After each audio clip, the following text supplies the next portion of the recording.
And we're back. I'm Paul Fabrizio. And I'm Don Frazier, and we're going through the Constitution line by line. Yes, indeed. And from a political perspective, a historical perspective. Yes. And with the help of outside writers and, sources. Yes. So, anyhow, we have now gotten through Article 1, and we're now deep into Section 7. Okay, we're not through Article 1. We're deep into it. Yes. We're into Article 1, deep into Section 7, and we're now on Clause 3. Okay. Which is the final clause of Section 7. Oh, right. Boy. And this is called Presidential Approval of Legislation. Okay. All right. So the Constitution reads, every order, resolution, or vote to which the concurrence of the Senate and the House of Representatives may be necessary, except on a question of adjournment, shall be presented to the President of the United States, and before the same shall take effect, shall be approved by him, or being disapproved by him, shall be repassed by 2/3 of the Senate and House of Representatives, according to the rules and limitations prescribed in the case of a bill. Didn't we just read this? I'm having deja vu all over again. Yes, indeed. It sounds a lot like a redo of the previous clause. Yeah. Yes. So why didn't they get an editor? I don't know, Don. That's a historical question. Why didn't the framers get an editor? Yeah, I mean, why restate this in this way? Let me... I don't know. I need some insight on this because it doesn't make any sense to me. I wish I could have some insight on this. I really don't. To me, there's just a couple of things that are different. That are different from what we just read. Number one is that what we just read before this, Clause 2, was about the veto. Yes. And you would think that the first thing would be about the president concurring. In other words, signing a bill. Yeah, signing a bill. So in actuality, the framers of the Constitution sort of went backwards. They did. Okay. Sort of the way I, introduced it. Yeah. So strange here, but anyway, why they did that, who knows? Well, and the actors in Clause 2 was the Congress. Mm-hmm. The actor in Clause 3 is the executive branch. Yeah. But you would think that the framers would be more focused on bills getting signed than bills getting vetoed. And the logical order, at least to modern ears, I would argue, is president signs They like it, stuff. they sign it. Yeah. And if you look at history, most bills passed by Congress are signed and very few are vetoed. So, and what they say is every order, resolution, and then they talk about the veto again. Yes. But Congress can pass resolutions, they can pass orders, they can pass bills, whatever, and the president has to sign off on those. Except for one thing. In the case of adjournment.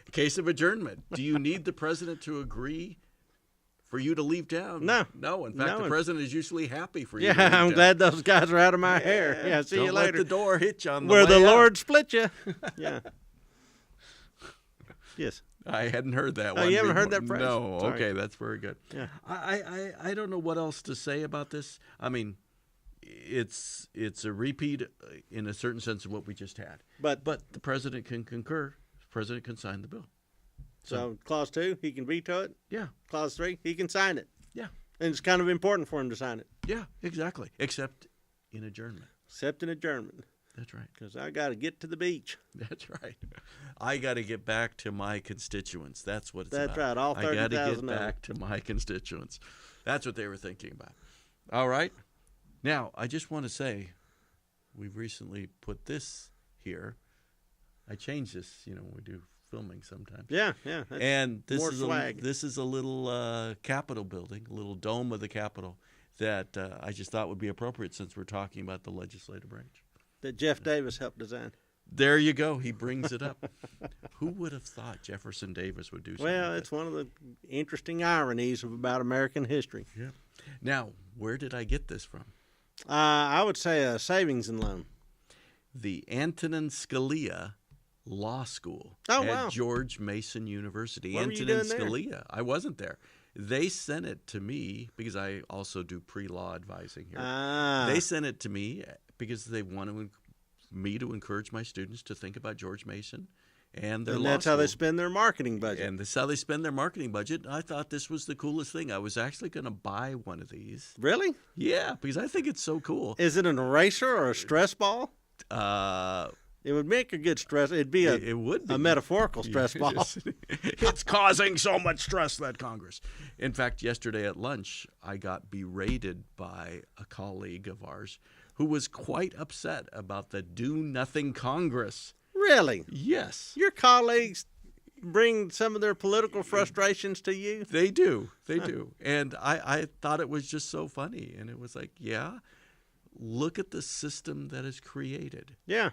And why don't we take a look at some Congresses from the past for a little context? Exactly. And she says, we're paying them money, and yet they're not doing anything. They are doing their job, it turns out. And that was my argument back, but it did not win the table, let me tell you. We were over at lunch in the cafeteria at the faculty table. Yeah, and see, that's your first mistake. Yeah, it was a great lunch. So anyway, my thanks to the Antonin Scalia Law School. And by the way, Antonin Scalia was justice on the Supreme Court. He was.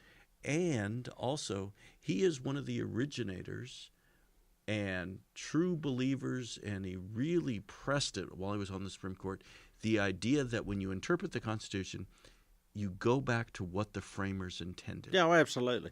And you want to be grounded in what the framers thought rather than looking at other sources. So, okay. There you go. And by the way, he represents one way to look at the Constitution, an originalist perspective. There's other ways to look at the Constitution, and there's other justices on the court who handle those other, who think about those other ways. Yeah, look at it from a different angle. Yeah, but anyway, there you go, little Capitol Dome here. That's All right. nice. I like that little commercial for George Mason. Maybe they can. Well, they might send me some swag now. Yeah, all right. All right, so that was our line. That was our line. In and out, clean cut. We're done with Section 7. Now, let's kind of preview Section 8. What's the meat and potatoes of Section 8 coming up? Article 1, Section 8 is arguably the most important article in the Constitution because it lays out the responsibilities of Congress and the federal government. If you want to understand the job of the federal government, what is government supposed to do, you go to Article 1, Section 8. It is very, very important. There's, 17 different clauses. Yeah, we better pack a lunch when we do that out. one. Yeah. So that's going to take a little bit of time to do, but it's really worthwhile. Some of them you go, that's not a big deal. Yeah. Others, I think, are incredibly important. Yeah, absolutely. And so, but you got to go all the way through it in order to find those nuggets. You do. Well, and that's what you're in the middle of right now. Yes, indeed. All right. Well, that was our line, and we're going to start some heavy lifting with Section 8 Watch out. of Article 1 of your United States Constitution next time. Thanks for watching.